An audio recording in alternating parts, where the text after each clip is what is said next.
yeah. Yo, what's good? This is the JayDennis Podcast for Tuesday, January 22nd, 2019. This month, it's already flying by. There was so much I wanted to achieve this year, and most of January is already over, so my year's shot. I haven't kept my resolutions to the fullest degree, and things haven't gone exactly as I wanted them to. So I guess I'll try again next year. You know, that was probably funny the first couple times I saw that, where like 5 minutes into the new year, somebody would post some meme like, oh, already fucked up, 2020 is my year. So yeah, it's 6:30 in the morn, and I'm heading to the gym.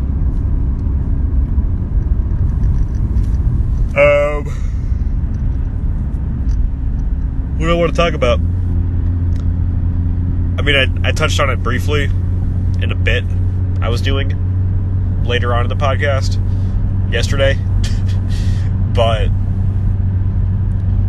yeah, my perfect playoff streak is now over. And it's because I acknowledged that I was having a perfect playoff streak. For the wild card weekend and for the divisionals, I got every game right. But then on Sunday, I went against my better judgment and picked the favorites instead of the underdogs. Because on the website where me and my family and some friends do these, picks and get points, there's no money. Not that it would matter, but it definitely takes away the sting. If you lose, there's no money. I'm just letting you know as a podcast listener that I'm not a gambler, okay? I don't get the appeal of it. Although I did go to I did do some video poker at this gas station when my buddy and I were out prospecting. And, just for shits and giggles, I had an extra $1 on me. And I won $7. So what did I do? Instead of investing the difference, I went out and got some Chipotle.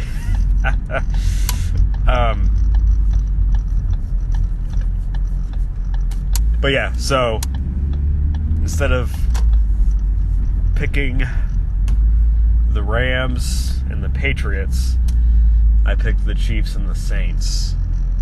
Now, you could partially say, you know what, Jay? You picking the home teams in both of those games was not a crazy idea. You had no idea that the refs were going to muck things up, because you typically don't pay attention to that stuff. Not because of blissful ignorance, but just because there's still a lot I don't know about football on the deeper level, like the more intricate rules, like, the 3 steps and ball control tuck rule. Like, I don't know all that shit. I know the fundamentals of the game, how it's played, and I know a lot of the I guess less basic rules here and there. Like, it didn't occur to me that if the receiving team touches the ball and they don't secure it, that the kicking team could recover the ball and return it for a touchdown. Didn't know that. That whole thing that happened, how the Chiefs got one of their touchdowns because old Edelman, was it Edelman? Like, grazed it with his thumb or his forearm or something.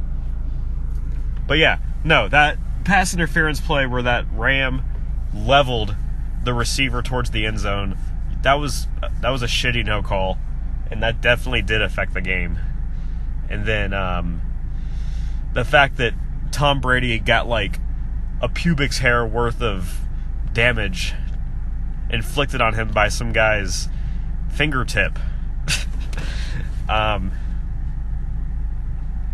roughing the passer. You guys grazed our golden boy. I'm not being a sore loser because I finally got, 2 games wrong. 2 games that are worth way more points. So, I mean, kudos to my wife. She actually got both games right. But she probably didn't pick those teams knowing that the referees were going to fuck it up. But, not to take away anything from the Rams or even from the Patriots. And, I'm a Miami Dolphins fan, but I actually don't hate the Patriots as much as the average NFL fan does. And they're in my division. Here's the thing, and I don't know if I've already mentioned this on another clip, but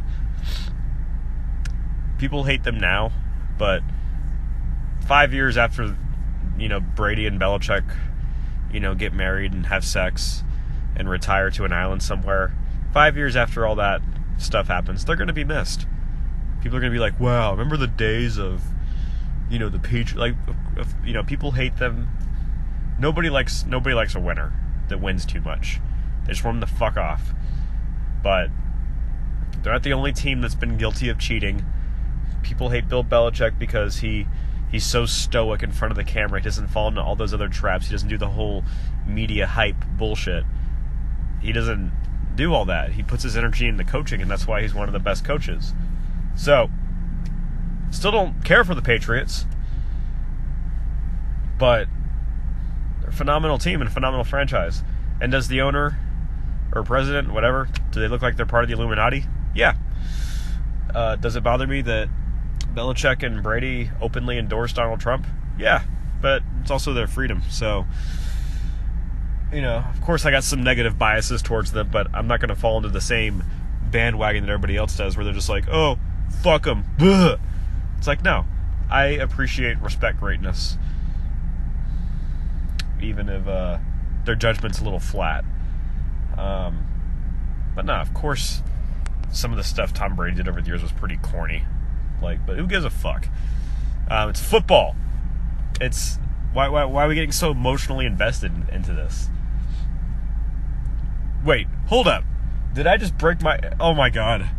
How am I going to do a podcast if I'm trying to accomplish this 7 days of no complaining challenge? So I was listening to my Supreme Being podcast with Brian Casella, and he talked about this challenge, which, challenges these days aren't even really challenges. Like, ooh, the 10-year challenge. Like, half of these challenges you see on social media, they're not challenges.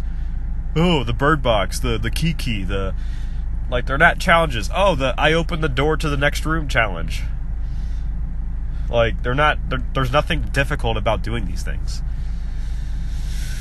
But he didn't mention any of that. Those are my thoughts. And I'm complaining. But basically, we subconsciously and unconsciously do a lot of negative things. It's the successful people that ultimately unconsciously do a lot of the they don't have to think about doing the stuff. They just subconsciously do the thing. It's just part of who they are. And we complain about a lot of shit. And a lot of the complaining I do on this podcast is more for comedic purposes, so maybe I'll give myself a pass today. But basically, and the odds of relapsing are pretty high because you'll complain about the most minute, sometimes most mundane, inconsequential stuff. But basically, yeah, I want to try to go 7 days without complaining. Whether it's with work or anything, really. But, wow, this clip's already flying by. So, thank you guys for listening. Check the links in the description for my other social media. Check out the new song, Broke Ass. I just did a acoustic rendition of it at the beginning of this clip. I'm going to start trying to play a little bit more music in these podcasts. Subscribe to the channel. And go to the JayDennis Podcast playlist to listen to all the past episodes so you can see how much I've grown and how I got all my complaining out of the way beforehand. And I'll get back to you in a week and let you know how I've done. See ya! Ugh. I feel violated. It's Thursday, January 17th, about 12:30 in the afternoon. There's my alibi. I'm just heading back to the office, listening to some podcasts and some news clips in the background, and just got my ear holes violated. Turns out, the President of the United States has an ad on YouTube. Fortunately, it was very much skippable at a red light. And mind you, these are clips that can just be listened to. They're not. I don't watch videos while I'm driving. There's news clips that I watch or listen to, and I have them queued up so I don't have to touch my phone. They're just queued up. But if I'm at a red light and I can skip the ad, and my phone's over there, I'll just hit skip, and then I'm on, back at it. So anyway, now that I've cleared up that concern about me, President Butthole just violated my ear holes, and you better believe I'm not going to give him an inch. Beyond talking about him on a podcast for like 3 weeks in a row, even though I try not to mention him by name, because that's what he wants. Whether you love or hate him, as long as he's getting airtime and airplay, and the news cycle is centered around him and his obnoxious fuckery, then he's winning. But it's like, yeah, he's the president. You gotta know what he's up to. You gotta know what's going on, because you could be affected by it. It's a catch-22, really. But beyond that, what did I want to talk about today? Yeah. This morning, I had watched a video that said signs that you might have a strong personality. And here's the thing, I know myself pretty well, but sometimes I like to watch certain things just to kind of get a different perspective, or maybe validate certain things, or maybe not just take them seriously at all, because I don't need to be endorsed by a bunch of labels and personality types and traits and go like, I'm a type A personality, INTJ, kinesthetic learner that is something, so therefore, I'm also a Gemini, so therefore I get to act like, it's the introvert in me. Yeah, instead of, taking onus of my problems and myself and my shortcomings, I'm just going to blame my labels. But anyway, so I just watched the video, and it was literally like 15 traits that, if you have these traits, you have a strong personality. And beyond watching this video, like, I've been hearing this stuff since I was probably at least 18 years old. I've been told I have a strong personality. And sometimes that's people's way of nicely saying, hey, you're being kind of a dick, or you're a little overbearing, or you might be an asshole, or, hey, you have a strong personality. Oftentimes there is strength in your presence. You're very sure of yourself, and you don't follow a lot of the typical social constructs where people are just playing nice with each other and being fake. But yeah, basically every single one of those traits I felt like I could identify with. And I know that sometimes those videos might be designed to have people kind of just go like, yeah, that's me. Yeah, that's me. But how many people actually look at themselves honestly and go like, yeah, that's me, and they're being like genuine about it? There's been plenty of these little video lists or tests that I've taken where over time, as you become more honest with yourself, you start to become more honest in your assessment of yourself, or with the questions you answered. Like when I was a kid, if I took an aptitude test, I'd always put, oh yeah, I'm very mechanically inclined. Oh yeah, I love to take apart stuff and figure out how toys and things work. Bullshit! That is not me at all. I don't take things apart to figure out how they work. I'm not mechanically inclined. I respect the heck out of engineers and what they do, and the world certainly needs more of them, but that's not me. You give me some numbers, I can analyze things and look, be detail-oriented about numbers and processes on paper, maybe. But in terms of, like, physically figuring out mechanics and stuff and working with my hands, no, it's not me. The only way I like to work with my hands is on the guitar and in the bed.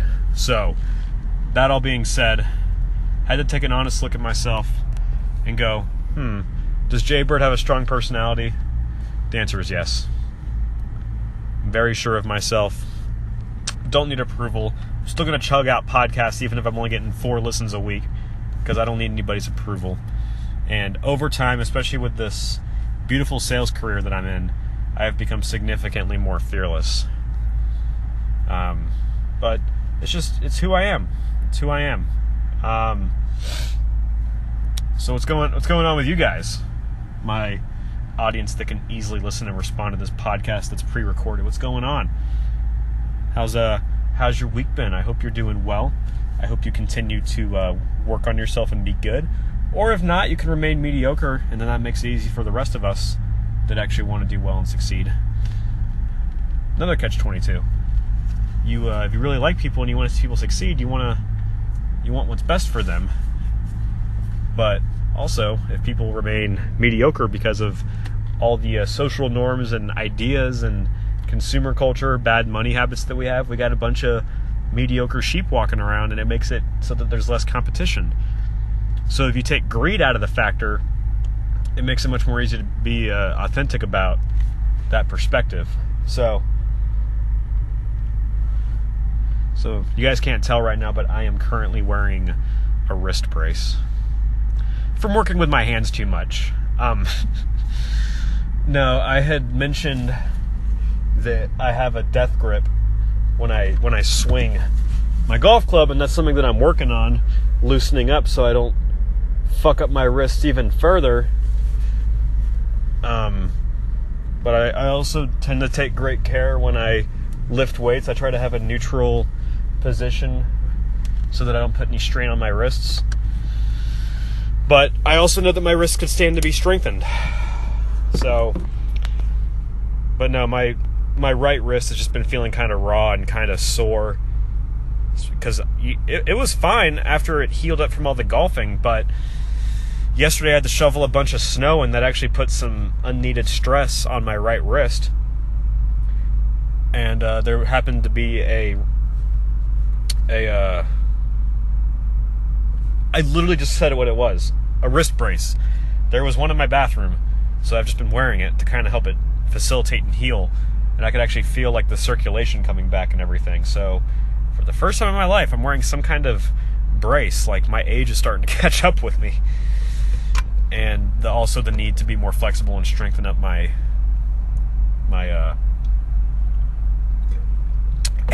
wrists. So anyway, I have a gala to attend tomorrow. I'm winning an award because I'm busting my ass and I'm taking some chances. And sometimes when opportunity and timing meet, you get this thing called luck. And I'm not going to pretend that a little bit of luck didn't play a role in this, because it did. But you don't get lucky breaks and opportunities unless you put yourself out there and you take some chances. So I've been consistently trying to better myself. I'm having one of the best weeks I've had in a while in terms of prospecting and setting appointments and trying to get in front of people of many different demographics, like business owners or young families, stuff like that, because what I do helps a lot of people. So thank you guys for listening. Definitely check out the song Broke Ass from Raptor Riot's the new single. And maybe by the time this podcast comes out, I'll probably have a couple new videos up, which in the previous clip I'll probably tell you what they're about. And yeah, I don't need to fill 10 minutes. I can end this at 9 minutes and 40 seconds. So, see ya. Yo, what's going on? It's JayDennis again on this here podcast. It's Saturday morning, January 19th. 19th? Yeah, it's the 19th. And currently doing a little dog sitting right now. So if you hear some, if you hear any of that in the background, that's what that is. And of course the scratching. So yeah, I just got home from my big night out at the country club. Had a gala. Part of the gala was honoring top performers in my office, and I got Rookie of the Year. Rookies are agents that have been doing it for less than 3 years, and I came in halfway through the year and basically had 1 quarter to. I had no idea that I was even like projected to do that. It just kind of happened, and I was like, hey, I'll take it. It's so funny because even on this podcast where I can talk and spit for 10 minutes at a time, or if I have my decent setup, an hour, I haven't won anything. I can't remember the last time I really won something, like whether it was a trophy or just I won something. So like, I had all these people congratulating me, being happy for me, and had all these older guys, all these baby boomers that are all about hard work, and most of them loving our horrible president, coming up to me and going, "Oh, good job, hard work, young man, yeah, blah, blah, blah," and it's all meaningful, regardless of who you voted for. I'm just fucking with you. It's all super meaningful. It's all very, again, even on this podcast, I have no words. It's funny because I have zero problem with taking compliments. I don't get awkward like most people do, where they're like, "Oh, I gotta be fake humble, and if somebody compliments me, I'm gonna just reject it." I'm like, no, I accept it because the person didn't have to give me the compliment. They went out of their way to make me feel good, and I'm talking about real compliments, not flattery. So I have no problem taking compliments and congratulations and all that good stuff. But it's just been so long since like this has happened on such a high level that I'm kind of just speechless. So I would just take the praise, say thank you, and kind of just be speechless, But I did have to give a thank you speech, which went really well. I got some really beautiful scotch, some really good gin as gifts. The scotch was made the same year I was. I mean, it said it was distilled in 1991. I was distilled, gross, in 1990, but I was born in 91. So, yeah, we'll just say it came out the same year I did. Oh, God. So, yeah, I've reached that level where scotch is a thing now. But no, I'm going to crack it open later and give it a try. I'm going to try and make it last. There's no reason to rush it. But yeah, it's nice that alcohol can last a long time, especially if you don't have a drinking problem. So, yeah, scotch is part of my life now. I finished that book, The Subtle Art of Not Giving a Fuck. Fantastic book. Really talks about looking inward.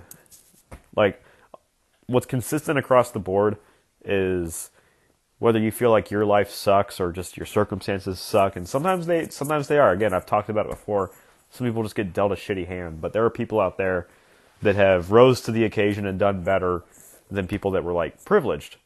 And again, privilege can go across all nations, creeds, religions, all that stuff. But yeah, this book talks about like going in, figuring out what fucks are worth giving. It's not about giving no fucks. It's about giving the right fucks.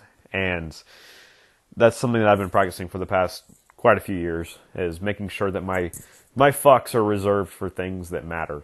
Because if you cared about nothing or you had no feelings about anything, you'd be a sociopath or a psychopath. So regardless of how strong you are mentally on the inside, there are going to be insecurities. There are going to be things that bother you. You're human. It doesn't necessarily make you weaker. It's just a part of who you are.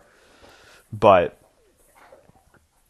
if you work on yourself and learn to love and respect yourself and figure out your true values, then everything else comes easier. Because if you can't love yourself, respect yourself, and know yourself, how can you expect anybody else to? Because most people are about themselves. They want to talk about themselves. They want to share about themselves, blah, blah, blah, blah, blah, blah, blah, blah, blah. So, and with that deficit of me, which also spans across multiple generations. This isn't just a millennial thing. Which, fun fact, it's probably a common statistic people know about, but I'm going to share it anyway. Baby boomers, which are currently like in retirement right now. I watched some Generation X thing. They said Generation X was born between 1961 and 81. It's the generation I wish that I was a part of, like born in like the late 70s or something. But alas, I make the most of what I got and I'm happy with it.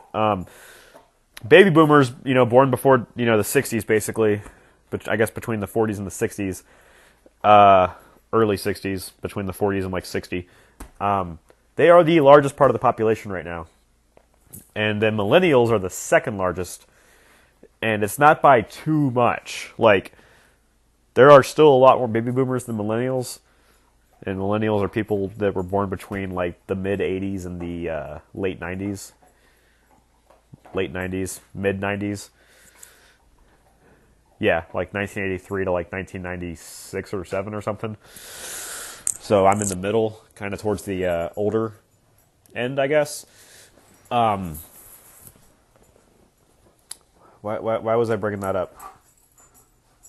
I guess it's just about the generational shift in population and how politics and policies may change here soon. And, of course, they're also my two biggest target markets for what I do professionally. Helping young families, whether they're, married or they have kids or not, making sure they have protection for their household. And then for, retirees, making sure they don't outlive their money. So, baby boomers, I love them. And then same thing with millennials. But, of course, there are things that I strongly disagree with that baby boomers have put into place culturally, politically, and a few other things. And, of course, there are things that I disagree with my own generation. There's this thing called nuance, where things don't have to be so black and white. I don't like news stations or talking heads or political commentators or just people that look at things so black and white. Oh, it's either this or that. There's no nuance. I overheard some guys, and these were smart guys. A lot of people that I disagree with aren't stupid. Maybe they're just uninformed on one particular area. Like they look at something on such a black and white or shallow level that the areas that they are more expertised and finessed in, if that translated over to this, they might have a little more compassion for certain issues.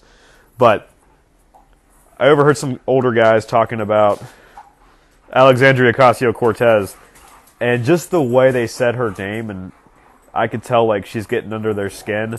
Oh, 70% tax rate. Alexandria Ocasio-Cortez. And I'm just like, okay, can you quit being a walking stereotype for 1 second? Like, what is she, 29?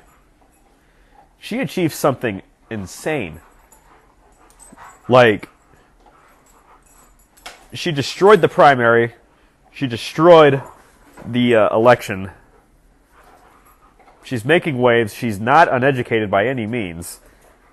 It bothers me that people that are like a lot older and apparently more wise and more experienced in politics can't grasp their minds around the ideas that she's proposing because she's a different political party and because they're looking at it just on the headline level, all black and white, no nuance. 70% tax rate, all my money's going to get taxed. No. Oh, Green New Deal is going to bankrupt the United States. Oh, no.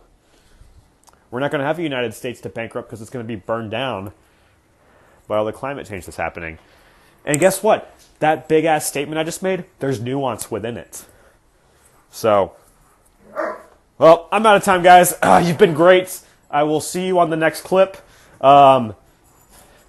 Please make sure you tip your waitress. And subscribe to my YouTube channel, and I'll catch you on the next one. Oh, and the new book that I'm starting to read is called The Power of Consistency. Got it for Christmas, so I'll be talking about that one more as I read it. So, peace! Yo, what's going on? It's JayDennis. What's it, Monday? Why do I never know the date? Excuse me, I have to walk over to my calendar. It's the 21st. It's Martin Luther King Day. Martin Luther King Jr. Day. It's the day of our Lord, of our civil rights Lord. Can you believe that there are people out there, mainly right-wing pundits and alternative right pseudo-intellectuals, that think that the civil rights movement was a bad idea? They try to whitewash and invalidate history, progress, because Gillette released a commercial that made them feel insecure about themselves. I will tell you this, though. I don't think I've touched on this yet. There were some moments in that commercial that were very cringy. You know? The guy that told the girl to, hey, come on, sweetie, smile. And then the guy was like, whoa, not cool. It's like, yeah, that is stupid. When a guy tells a woman, hey, come on, sweetie, smile. That is very old school, very stupid, very antiquated behavior that's very condescending and kind of sexist. So that was one of the high points of the commercial. But then the one where the guy, the hot girl's walking by and the guy just simply walks down the stairs to maybe go approach her. Not to rape her, but to just simply approach her. And the guy's like, whoa, not cool. So yeah, Gillette did some cringy things in that commercial. And of course they had to, a lot of people are guilty of this. They're guilty of always making the white guy the bad guy and making the black guy the guy who saves the day. And you know what? I think after all the shit they go through, I think that's fair. Because if they're going to do a fictional portrayal of life and always make the white guy the bad guy and the black guy the good guy, that's just a fictional portrayal. In real life there are good and bad people of all races and colors, but the dominating race just so happens to be committing more of the atrocities and the police brutality. So if a company wants to portray a black guy being a hero one too many times, just fucking let him. Is it really hurting you that bad? Ugh, it made me uncomfortable. Good. Discomfort creates growth. It breeds growth. It makes your mind expand. Pretty much all forms of discomfort and awkwardness make you grow, barring sexual assault. If there's some discomfort there, physical discomfort, that's a little different. But that should go without saying. But because of the culture we live in and part of the rape culture that gets created, Gillette had to create that, and I had to validate that message a little bit further.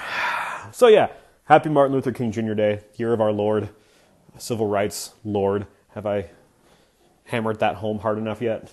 I remember seeing this meme, more right-wing bullshit.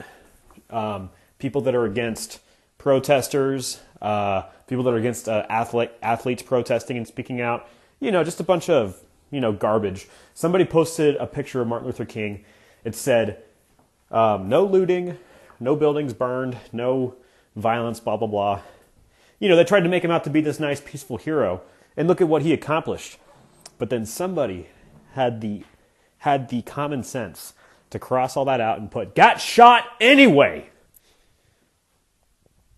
There is no proper way to protest. No matter how people go about protesting, if you're an uncomfortable bitch and you get upset and you're not affected by the things that they are protesting, then you have no place telling them how to protest. They tried to use Martin Luther King as an example of peaceful protest and how it works. Motherfucker still got shot. Sorry. Martin Luther King Jr. still got shot. Oh, they're ruining our capitalism. They're breaking a Starbucks window. Oh, they blocked the highway. Ugh. Yeah, well, try having your family torn apart. Try having your spine stomped on. Try having your life ruined as police brutality takes away your liberty. And none of this is me on my soapbox preaching. This is all shit that actually happened. So if I've made you feel bad enough or made you pissed off enough, I think I'm going to switch up topics here for a second. Right? Was there anything else I wanted to talk about? Well, I did have some stuff I wanted to do over the weekend, but, it ended up being kind of pretty chill. I had a really hard-working week, a lot of prospecting. So along with this gala that I was partially honored at, and my mother-in-law visiting, it was mostly a pretty chill weekend. So some of the stuff I wanted to do, I didn't do. But I did finish a book. I did start this new book called The Power of Consistency, which again highlights the whole idea that you got to work on yourself first before physical actions and results become more tangible and become more productive. So you basically have to fix yourself. You have to empty your mindset. You have to empty your box. You have to empty your box of all the shit, all the negative stuff you heard growing up, whether it was from your parents, society, culture, politics, my podcast, and you have to go, are these my thoughts or are these somebody else's? Am I living my truest, most authentic life, or am I just regurgitating some bullshit? Like, oh yeah. If Patrick Mahomes had played more like he did on week 4, he could bypass the secondary and the Patriots defense wouldn't have been as strong, against, it's like they always say, defense wins championships and Super Bowls and offense wins the regular season. We noticed that during the Chiefs and Patriots playoffs game. Playoffs. Are all those thoughts your own? Or are you just regurgitating some stuff you heard on ESPN? I'm going to be making a video about this, by the way. By the time this podcast comes up, there's going to be a new video up on my YouTube channel. That's one of the things I want to do this weekend was actually finish editing it and put it up. But then I'm going to work on a new video about manifesting your own thoughts and your own ideas. But that's what the book starts off about. I'm sure there's going to be more tangible actions and stuff, but it starts off with thoughts and feelings and how you have to shed, as I call your negative skin. You have to shed that and basically start at your core and go like, am I doing everything right or wrong? Am I doing most things wrong? You probably are. Most of us do a lot of shit wrong. And we have to shed that. We have to look at ourselves in the mirror, smell our own bullshit, and start from the bottom. The guy that wrote the book, he was in prison. He was a horrible father. He was in prison. He was broke. He was a loser. He identified all those things within himself, and then he decided to. He was in a bit of an extreme situation. Some of us don't have to go as deep down and completely empty out the box as much as this guy did. You might just have to pull out a couple of little insecurities, a couple of fake ideas that you might have been carrying around with you because, oh, well, I want to appease somebody in my family, or, oh, I'm trying to maintain this friendship with somebody, so I'm going to hold on to this fake belief that I don't really feel, but I perpetuate anyway to make it seem like I can get their acceptance. And then, hold on, I'm going to actually find, it's all the way over there. But he basically said it was four steps, and of course they're all sequential. It goes from thoughts to feelings to actions to results. So it all starts with your thoughts. Okay, again, you got your thought box. You got your box of thoughts. Those thoughts create feelings, and those feelings, whatever chemical reaction they create in your brain, whether it's dopamine or melatonin of the skin, whatever, those feelings create action or inaction, okay? And then that's what creates results. So everybody's so obsessed with action and results, which is fine. But if you change the actions and results, but not the core stuff, then it's either not going to be more effective or it's just going to be the definition of insanity. So for the people that want to dig down deeper, and this even ties into the book, Subtle Art of Not Giving a Fuck, addressing those uncomfortable questions you have to ask yourself. And yes, this does tie into politics too. Like, do I really feel all this stuff? Or am I just agreeing with my parents? Or am I just going against my parents? Or am I just trying to fit into a group? Do I just like this talking head? Do I find one of those blonde chicks on Fox News hot, even though she probably is as stiff as a ghost in bed? Tommy Lauren. I mean, would you hit that? I mean, if I wasn't married, I don't know. I mean, maybe if she didn't talk. You see, this is why the Gillette commercial was made, was for sexist comments like that. You see, even if I'm joking around, even I can smell my own bullshit that's frothing out the mouth. So I hope you guys enjoy this clip. Anyway, here's some more acoustic stuff.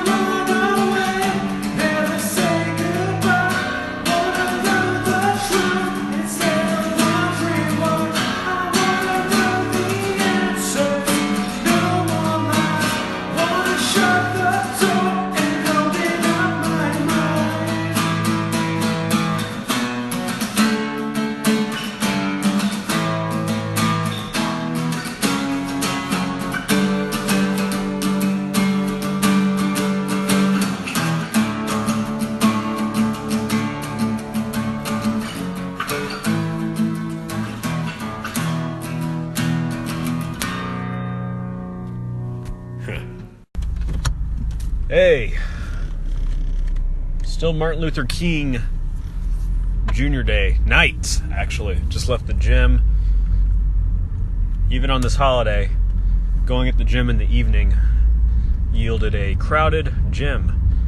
Usually when I go to the gym, it's like, ideally it's before 5:30 in the morning, and I get this dual feeling of like happiness and slight irritation because there's a bunch of early birds there just like me, where I'm just like, shit, I came here super early with the hope that it's human nature to sleep in and not wake up super early.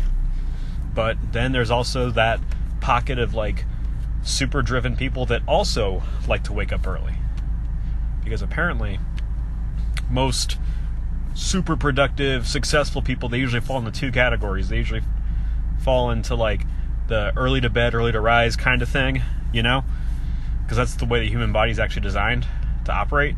But then you got those other kinds of creative types that like thrive in the wee hours of the night, you know. But I just had a good arm and back day.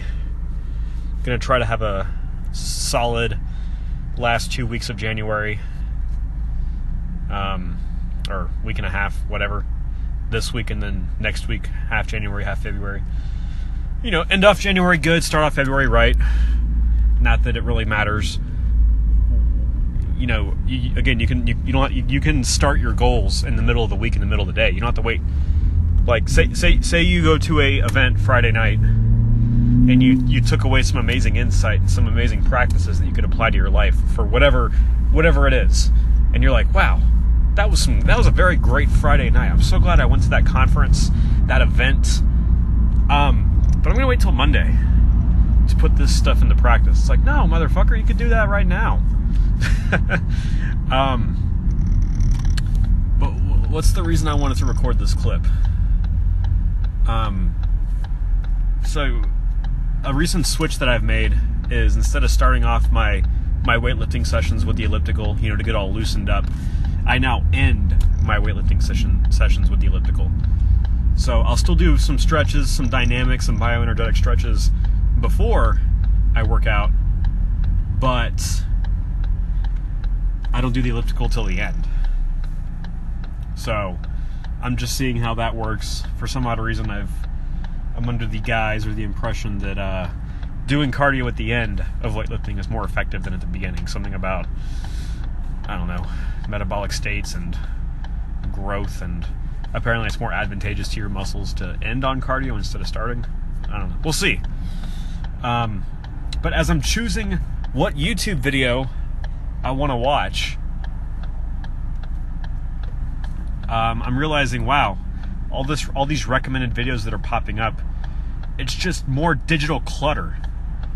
I end up hitting watch later. I fill up my watch later queue, which has been permanently stuck at least like 4 videos that I keep wanting to watch. Most of them are like concerts and stuff, so they sit on my watch later queue like a Netflix thing, where you're just like, yeah, I can't just knock these out real quick. You know, you gotta set aside a few hours or something. But it's still like digital clutter, you know. But usually my watch later thing probably averages around 10 videos, because, you know, I'll put some news clips there. I'll put some Brian Casella, my mentorship program guy. Maybe some video game stuff from time to time. What else do I watch? I watch some Athlete X, for fitness, because the videos are not super long, but they're not super short, even though I don't mind short videos. Vegan Gains, stuff like that. Night Show, Stephen Colbert, Daily Show, Trevor Noah, all that stuff. That's if I put it in the queue, if I don't just watch it on the YouTube homepage or something. But anyway, so I put all these videos on my queue that I just don't need. I'm like, I already know all this shit. Like, all this stuff that I'm about to watch. Like, 15 habits that the toxic people, or 15 habits, 5 phrases that people use to manipulate you. It's like, God damn it, I'm wasting my time with all this stuff. It's not that I know everything, it's just, I already know what I need to do at a core level to be successful.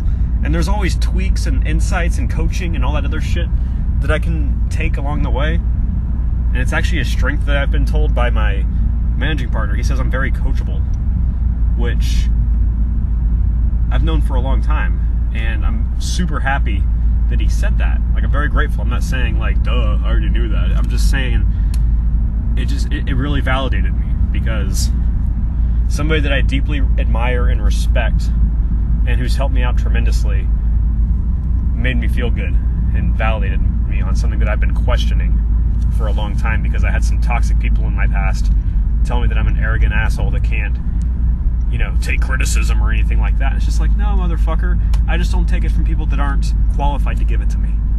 You think I'm going to keep an open ear and take all the criticism I get seriously? Fuck no. No. Most people are not qualified to give me criticism. They are not. Just like most people probably aren't qualified to give you criticism. Mr. Listener, Mrs. Listener, there's a high chance that you and I are one and the same. So yeah, I just instead of watching them and just wasting all my time multitasking, watching these videos while I'm on the elliptical, I just deleted them. I was like, I don't need to watch these. Just delete. I don't need it. There's certain content that I consistently, on a daily or sometimes weekly basis, I will consume. Like Bill Burr's podcast, Jim Florentine's podcast, Supreme Being from Brian Casella, and then there's certain YouTube channels that I follow that, for the most part, I'll watch like most of the videos that come out.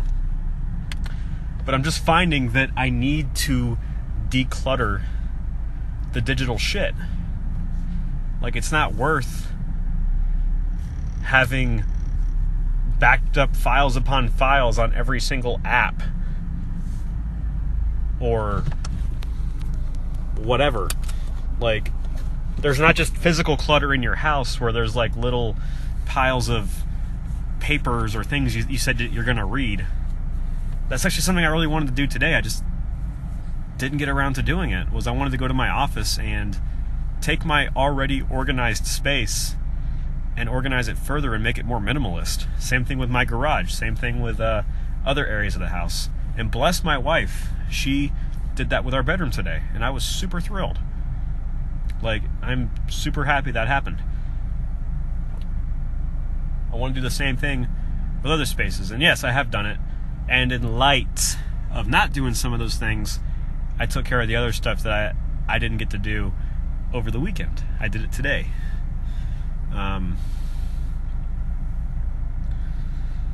So yeah, I wonder, it's like, hey, if you're here listening to this, do you go through the same thing? Is your iPhone or your Android just filled to the brim with photos that you don't need or look at, or videos? Like, is your memory always almost like full to burst? Is your hard drive about to explode because it's like full? Is your external hard drive almost full? Like, do you just have all this digital clutter that you don't need? I was listening to these old songs, these old demos that I made post quitting my old band. It's like 6 or 7 pretty solid tracks that stood the test of time. And they're demos, okay. It was me, a guy with a lot of potential for talent and all the instruments and the vocals, and I kind of just listened to a journey of like self-discovery and like lyrics, and how I, over time from 2012 to 2014, 15 became more and more nu metal, and now I've found my groove and my sound with Raptor Riot. So not only am I going to go and declutter some of these old demos and make videos and make something out of it, instead of consuming, I'm producing, making content. Not only am I going to release all these demos that I've done over the years and give you a little tidbit, some information on what the songs are about, how they came to be, where I was, what the songs are about, but also I got so many folders on my computer that have like old videos of me from like this decade, like from 2013, 14, 15, a lot of unreleased shit, and it's like a time capsule. Like I want to go back and watch all of them, and I will, because it's content that I can release and then share it. So that way it's not just taking up space collecting digital dust. So if anything I said resonated with you, I'm telling you, the more you purge and the more you kind of become more and more minimalist, I swear life becomes so much easier. And this isn't like breaking new ground or anything. This is a very universal application. Like, most hoarders are miserable. All hoarders are probably miserable. And then most people just simply have too much stuff. I think I have too much stuff. It's getting better. It's always getting better for me. I'm not accumulating stuff. I'm getting rid of stuff. But now I'm doing it with the digital stuff too. So thanks for listening, and see ya.